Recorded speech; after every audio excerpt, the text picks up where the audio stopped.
বলা নেই কওয়া নেই, হঠাৎ চলতি রিকশার পথ আটকে দাঁড়ান 3 যুবক। তাদের সবার হাতে চাপাতিগুলো চকচক করছে।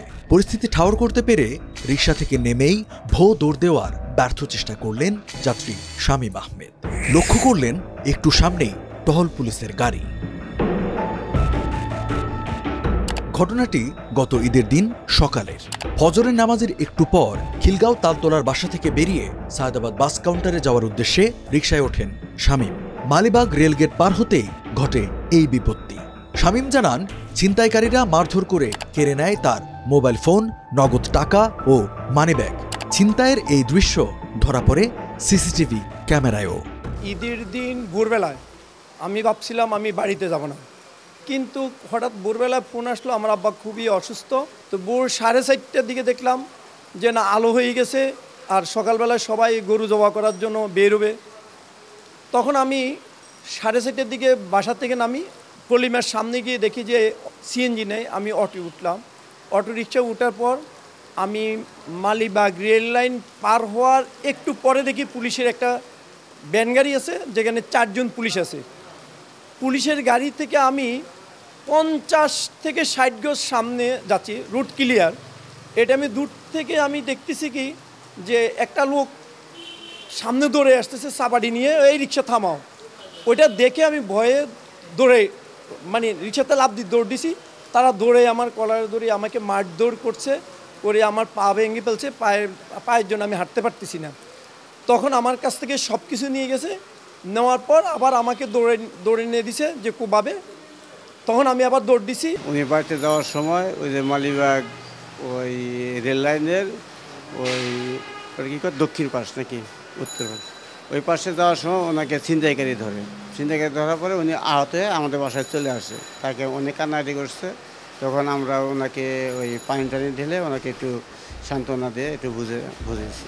শামীম জানান, সবকিছু কেড়ে নেয়ার পর ছিনতাইকারীরা তার পায়ে আঘাত করে সামনে হেঁটে চলে যায়।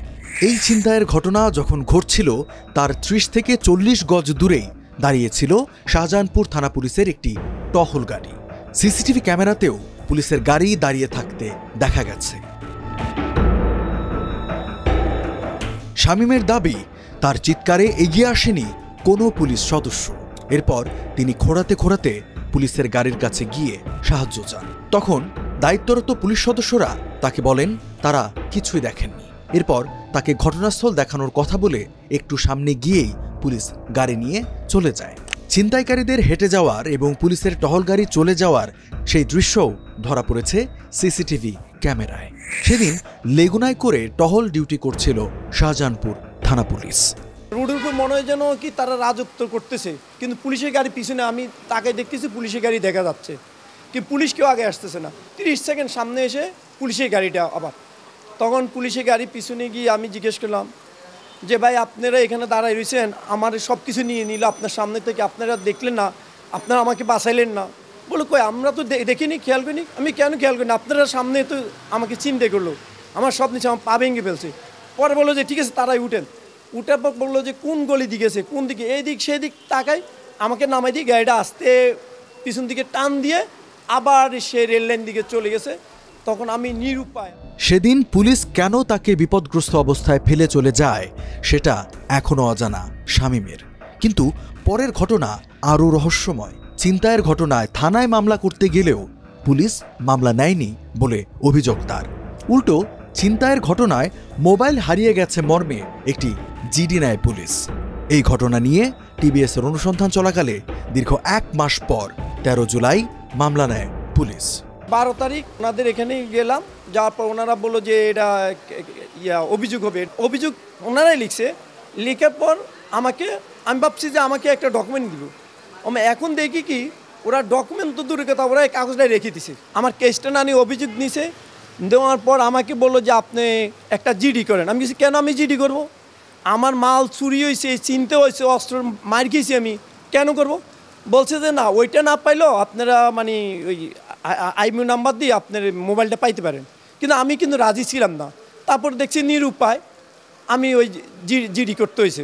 কিন্তু এখনও সিসি ফুটেজ আছে অনেক জায়গায়, কারো 1.5 মাস 2 মাস ব্যাংকে, কোনো ছবি তারা নেয়নি। পুলিশ আমার কোনো সহযোগিতা করেনি।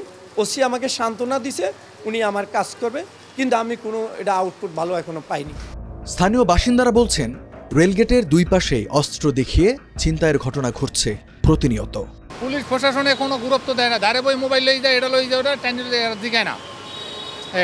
এই অবস্থা এই জায়গায় চলতে আছে। এখানে মানে সন্ধ্যার পর আর মানুষজন হাঁটাচলা কম করতে পারে। পোলাপাইন ধরে, ওই পাশের লোক আছে পোলাপাইন অনেকগুলো একলগে আড্ডা দেয়, ওরা একসাথে আইসা ধইরা এরপর পোলাপাইনেতে ছুরি মুড়ি ঠেকায় নিয়ে যায়।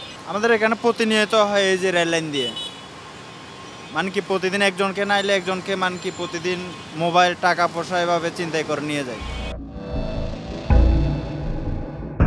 খোঁজ নিয়ে জানা যায়, কিছুদিন আগেও একই এলাকায় সেনাবাহিনীর সাবেক এক কর্মকর্তাকে নিজ বাড়ির গেটের সামনে কুপিয়েছে ছিনতাইকারীরা। সেই ঘটনাতেও শাহজাহানপুর থানায় একটি মামলা দায়ের হয়েছে। ভুক্তভোগী শামীমের অভিযোগের বিষয়ে জানতে চাইলে শাহজাহানপুর থানার ওসি জানান, পুলিশের অসহযোগিতার বিষয়টি তার জানা নেই, তবে এই ঘটনায় মামলা নেওয়া হয়েছে। ওই সময় যে টহল পুলিশ ছিল, উনি ছিনতাইয়ের পর তাদের কাছে সহযোগিতা চাইছে এবং তারা কাছাকাছি ছিল, কিন্তু কোনো সহযোগিতা পায়নি সেই সময়। আর মামলাটাও নিলেন 1 মাস পরে। অভিযোগ পাইছি আমরা, মামলা নিচ্ছি 1 মাস পরে নিচ্ছি, মামলা নিচ্ছি তো অভিযোগ পাওয়ার পরে।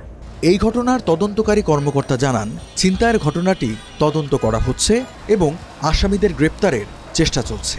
আমরা চেষ্টা করতেছি আসামি ধরার জন্য, সর্বোচ্চ চেষ্টা করতেছি ডিটেক্ট করার জন্য।